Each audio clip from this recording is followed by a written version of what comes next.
So welcome, it's lovely to see you. If you could introduce yourself and tell us what subjects you did at sixth form college. I'm Jacob. I studied physics, computer science, further maths and maths. Wow, that's a big old meaty combination of subjects. Yeah. And so where are you studying and what subject now? I'm studying at University of Wales, Trinity St David in the Swansea campus for motorcycle engineering. Amazing. It's great to catch up with you because, of course, you were one of the students who was on reach, you were a super high achiever. And actually, quite early on, you kind of thought, do I want to go for these more traditional universities or do I want to go for one where the subject is really key for me? So tell us, how has it been doing your course at the University of South Wales? It's been brilliant. I've really made the right choice for what I want to do. It takes the standard aspects and then gives it a more practical application that I think really helps me engage with the subject and makes it more enjoyable. Fantastic. And so can you give us some examples? In what way is it more kind of practical or gives you more than the kind of standard course might? Well, if you take my last assignment that I submitted, for example, we went into the engine dyno room, we set it all up, we ran it, we got the data, and then the assignment was analyzing it and seeing what we could interpret from how it was running. So it really combines the equations and the maths and the learning and actually doing things with it. That sounds fascinating. Now, tell me about how does your week look? Kind of what do you do? Lectures? Do you have seminars? Tell me how your week, of course, with COVID, it's all different anyway, but what's the structure of your week? Um, all of my maths lectures are online now. So like the tutor, he records the lectures and then he like greets us as we have any problems with what we're studying. And then we've got the set lectures to watch and the work. With engineering science, it's big classrooms where so half of it's on site, half it's online.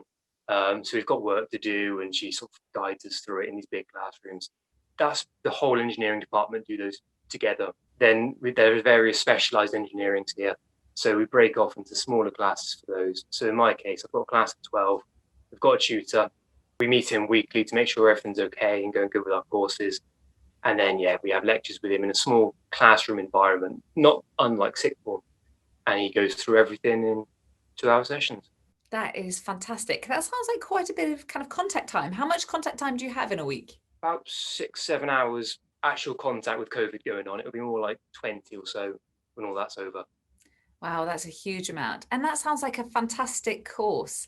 And tell me, what have you enjoyed about the city of Swansea? How have you found kind of being there? Again, of course, with COVID, it's very different, but how's that all gone? It's a lovely city. It's mad because obviously I grew up in Hereford. It's mad that I can just walk out of my campus and I'm on the beach.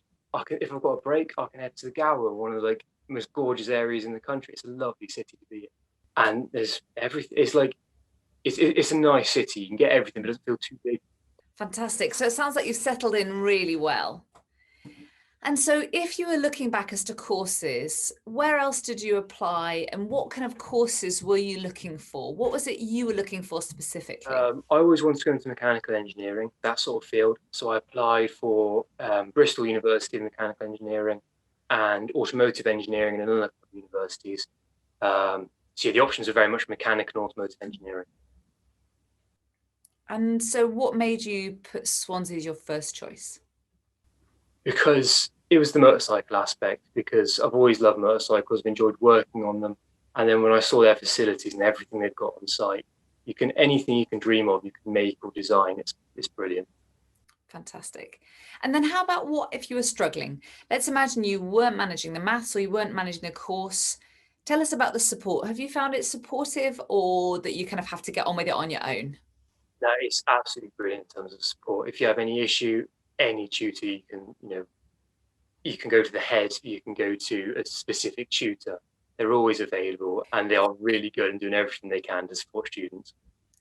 Brilliant. So what is fantastic to hear from you is that actually you are at a more modern university and that you've got that kind of connection with your tutors. I think that's really great for students to hear.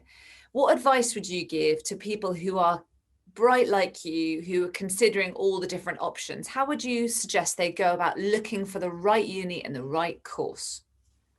I think they need to find something that really resonates with them. When they look at it and think, I want to do that, to find something that they really could see themselves doing. That's really great. And how about, is the maths very important? Because you did maths and further maths, obviously. How Yeah, is that very important? it's actually it perfectly covers what I'm studying now. So that was a great setup for this, because it is really just a refresher, which makes it so useful. The further maths was a really good choice with going into engineering. That's brilliant. Well, it's been so great to hear from you. And it's so nice because I saw you on Reach. And then when you made those decisions, and actually that was so exciting to see you'd found a course that you really found you were passionate about.